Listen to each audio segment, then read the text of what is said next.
Part 13, America's History, the Monroe Administration. James Monroe here, born in Virginia, April 28, 1758. Passed away in New York City, July 4th, 1831.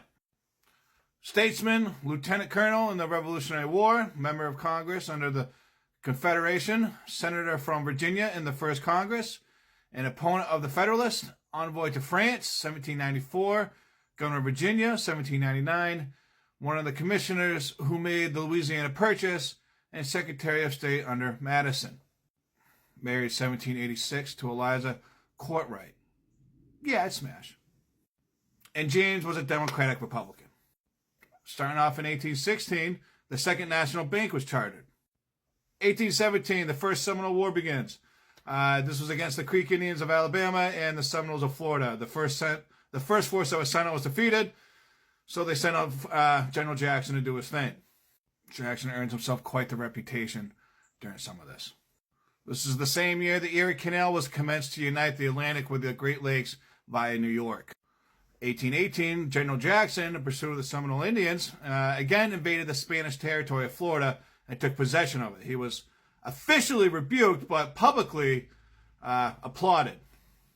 1818 is also the same year we start paying our Revolutionary War veterans. 1818 is also the year you had the United States and Great Britain agree to a joint occupation of Oregon. 1819, an important military post to protect the settlers entering the far northwest, which was established at Fort Snelling in Minnesota. 1819 is also the year we have the first steam vessel to cross the Atlantic. All right, 1820, and this is when the slavery issue becomes prominently before the country as a result of a bitter congressional debate over the admission of the state of Missouri. The so-called Missouri Compromise was agreed to. Now, what was happening was that in previous years, you have one slave state admitted for every free slave state admitted.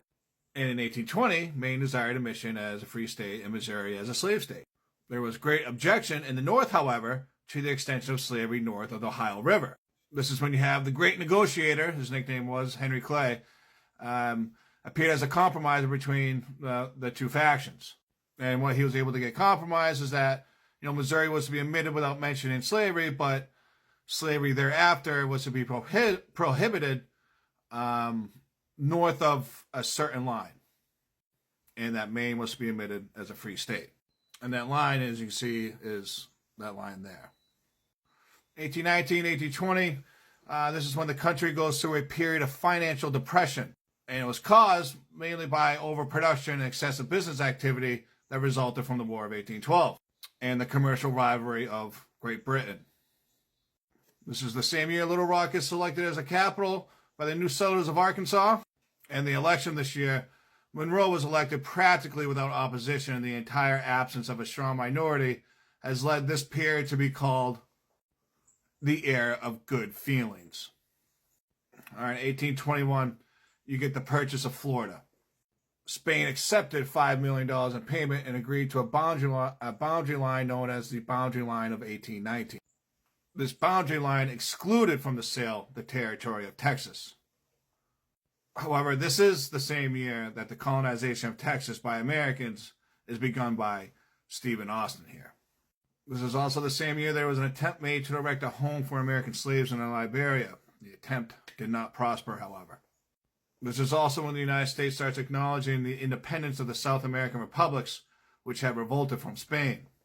And of course, which leads to the Monroe Doctrine of 1823, that neither South nor North American territory should hereafter be considered open to European colonization, as he stated in his State of the Union address on December 2nd, 1823. All right, 1823, the pirates of the West Indies were almost exterminated by a squadron under Porter. 1824, the first protective tariff was adopted by Congress to aid New England manufacturers. Also in this year, you had a treaty with Russia that fixed the southern border of Alaska. Because at the time, both England and the United States had claimed the Pacific coast of Alaska. This is also the same year you had a treaty for the suppression of the slave trade that was made with England.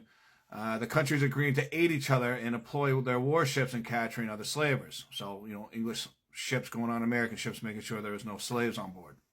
This is also the same year General Lafayette made his celebrated visit to America as the guest of the nation. Flannel clothing, which had always before been woven by hand, was starting to be made by machinery here in Massachusetts. And because of that, its price was rapidly reduced and its use became very common. All right, the presidential election of 1824, this was a big one because it was thrown into the House of Representatives because no candidate received a majority of the electoral votes. The election consisted of a fight between 4 leaders of the Democratic Republican Party. You had Crawford, Adams, Jackson, and Clay. Crawford received the machine nomination. That is, he was nominated by a congressional caucus of his party. The other candidates were put up by the legislatures of different states. Jackson received a plurality of the electoral votes, but not the majority. In the House of Representatives, the supporters of Adams and Clay united, and the former was elected. Jackson and his friends insisted that the election of Adams was the result of a corrupt bargain, especially in the view of the fact that Clay was immediately appointed Secretary of State.